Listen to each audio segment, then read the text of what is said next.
നമസ്കാരം.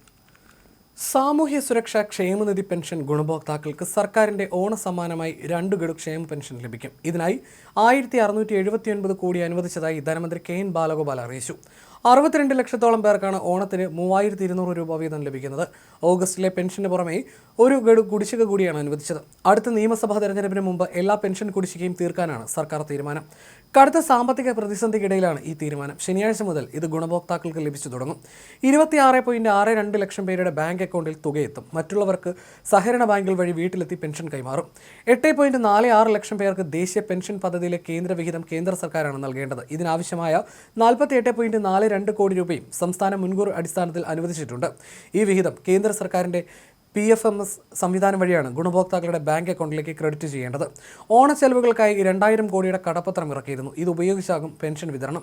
സംസ്ഥാനത്തെ വിവിധ ക്ഷേമനിധി ബോർഡുകളിൽ അംശാദായം അടച്ച് അംഗങ്ങളായവർക്ക് ലഭിക്കാനുള്ള പെൻഷൻ കുടിശ്ശികയും മറ്റ് ആനുകൂല്യങ്ങളും ഓണത്തിന് മുൻപ് വിതരണം ചെയ്യണമെന്നും ക്ഷേമനിധി ബോർഡുകളുടെ കാര്യത്തിൽ സുതാര്യത ഉറപ്പുവരുത്തണമെന്നും INTUC-യിൽ അഫിലിയേറ്റ് ചെയ്ത യൂണിയനുകൾ ആവശ്യപ്പെട്ടിരുന്നു. ഇതെല്ലാം പരിഗണിച്ചാണ് സാമ്പത്തിക പ്രതിസന്ധിക്കിടയിലും ക്ഷേമ പെൻഷൻ നൽകുന്നത്.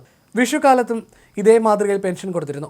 ഓണക്കാല ചെലവുകൾക്ക് പണം കണ്ടെത്താൻ മറ്റു ചെലവുകൾക്ക് നിയന്ത്രണം ഏർപ്പെടുത്തി സർക്കാർ നടപടിയെടുത്തിരുന്നു.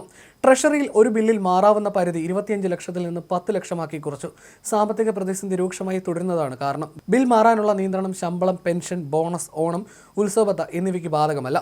വകുപ്പുകളുടെ മറ്റ് പദ്ധതികൾക്കും ആനുകൂല്യങ്ങൾക്കുമുള്ള പണം, കരാറുകാരുടെ ബില്ലുകൾ എന്നിവ മാറാൻ നിയന്ത്രണമുണ്ടാകും. 2 ഗഡു ക്ഷേമ പെൻഷൻ ഉൾപ്പെടെ നൽകേണ്ടതിനാൽ 6000 കോടിയെങ്കിലും ഓണത്തിന് കടമെടുക്കേണ്ടി വരും. ഇതോടെ ഡിസംബർ വരെ അനുവദിച്ച കടത്തിന്റെ ഭൂരിഭാഗവും എടുത്തു തീരും. കടുത്ത സാമ്പത്തിക പ്രതിസന്ധിയിൽ സാമ്പത്തിക വർഷാവസാനത്തിലെ വൻ ചെലവിനുള്ള പണം കണ്ടെത്താൻ ബുദ്ധിമുട്ടുകയാണ് ട്രഷറി. കിട്ടാവുന്നിടത്തു നിന്നെല്ലാം പണം വാങ്ങിയാണ് മുന്നോട്ട് പോകുന്നത്. ഇതിനിടയിലാണ് ക്ഷേമ പെൻഷൻ നൽകുന്നത്. നിയമസഭാ തെരഞ്ഞെടുപ്പിന് മുമ്പുള്ള ഓണമാണിത്. അടുത്ത വർഷം മെയ്യിൽ പുതിയ സർക്കാർ വരും. അത് ഇടതുപക്ഷമാകണമെന്നാണ് CPM നിലപാട്. ഇതുകൂടി കണക്കിലെടുത്താണ് സാമ്പത്തിക പ്രതിസന്ധിക്കിടയിലും ക്ഷേമ പെൻഷൻ കൊടുക്കുന്നത്.